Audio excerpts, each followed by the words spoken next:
அதிகாரம் 25. இஸ்ரவேல் சித்தீமிலே தங்கி இருக்கையில் ஜனங்கள் மோவாபின் குமாரத்திகளோட வேசித்தனம் பண்ணத் தொடங்கினார்கள். அவர்கள் தங்கள் தேவர்களுக்கு இட்ட பலிகளை விருந்துண்ணும்படி ஜனங்களை அழைத்தார்கள். ஜனங்கள் போய் புசித்து அவர்கள் தேவர்களை பணிந்து கொண்டார்கள். இப்படி இஸ்ரவேலர் பாகால் பேயோரை பற்றி கொண்டார்கள். அதனால் இஸ்ரவேலர் மேல் கர்த்தருடைய கோபம் மூண்டது. கர்த்தர் மோசேயை நோக்கி, கர்த்தருடைய உக்கிரமான கோபம் இஸ்ரவேலை விட்டு நீங்கும்படி நீ ஜனங்களின் தலைவர் எல்லாரையும் கூட்டிக் கொண்டு அப்படி செய்தவர்களை சூரியனுக்கு எதிரே கர்த்தருடைய சந்நிதானத்தில் தூக்கி போடும்படி செய் என்றார். அப்படியே மோசே இஸ்ரவேலின் நியாயாதிபதிகளை நோக்கி, நீங்கள் அவரவர் பாகால் பேயோரை பற்றி கொண்ட உங்கள் மனிதரை கொன்று போடுங்கள் என்றான்.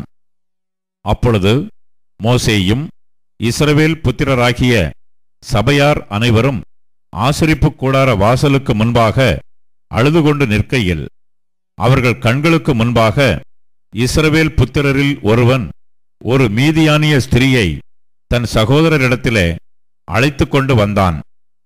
அதை ஆசாரியனாகிய ஆரோனின் குமாரனான எலெயாசாரின் மகன் பினகாஸ் கண்டபோது அவன் நடுச்சபையிலிருந்து எழுந்து ஒரு ஈட்டியை தன் கையிலே பிடித்து, இஸ்ரவேலனாகிய அந்த மனிதன் வேசித்தனம் பண்ணும் அறையிலே அவன் பின்னாலே போய் இஸ்ரவேல் மனிதனும் அந்த ஸ்திரீயுமாகிய இருவருடைய வயிற்றிலும் ஈட்டி உருவி போக அவர்களை குத்தி போட்டான்.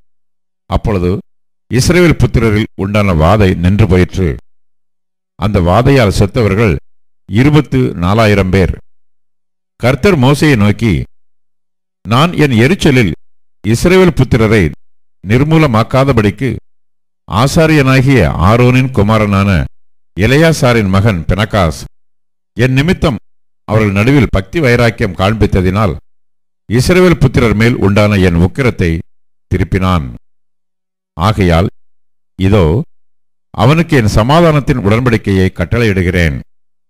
அவன் தன் தேவனுக்காக பக்தி வைராக்கியம் காண்பித்து இஸ்ரவேல் புத்திரருக்காக பாவ நிவர்த்தி செய்தபடியினால் அவனுக்கும் அவனுக்கு பின்பு அவன் சந்ததிக்கும் நித்திய ஆசாரிய பட்டயத்திற்குரிய உடன்படிக்கை உண்டாயிருக்கும் என்று சொல் என்றார்.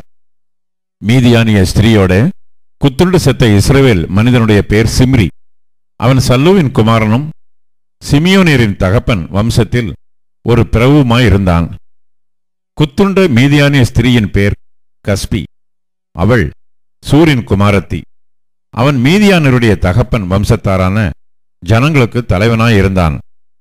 கர்த்தர் மோசேயை நோக்கி, மீதியானியரை நெருக்கி அவர்களை வெட்டி போடுங்கள்.